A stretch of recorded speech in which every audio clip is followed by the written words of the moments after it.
તમે જમ્યા પછી છાતીમાં બળતરા, બ્લોટિંગ સેન્સેશન અથવા અપચો રહે છે તો તમે એસિડિટીથી સફર થાઓ છો.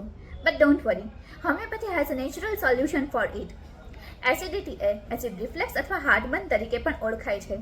જ્યારે જઠરમાં રહેલો એસિડ પાછો પાચન નળીમાં ફરે છે ત્યારે એસિડિટી થાય છે. વધારે પ્રમાણમાં તીખું જમાઈ ગયું હોય, સ્ટ્રેસ હોય, અનિયમિતપણે જમાતું હોય અથવા એક્સેસિવ પ્રમાણમાં ચા અથવા કોફી લેવાઈ ગઈ હોય ત્યારે એસિડિટી થાય છે. એસિડિટી વખતે માત્ર એન્ટાસિડ્સ લેવાથી ટેમ્પરરી રિલીફ મળે છે, પરંતુ હોમિયોપેથી એ તેને રૂટમાંથી દૂર કરવા માટે ઉપયોગી છે. Some important homeopathic remedies are nux vomica for acidity due to overeating, stress or alcohol. Carbovage for bloating and gas after meals.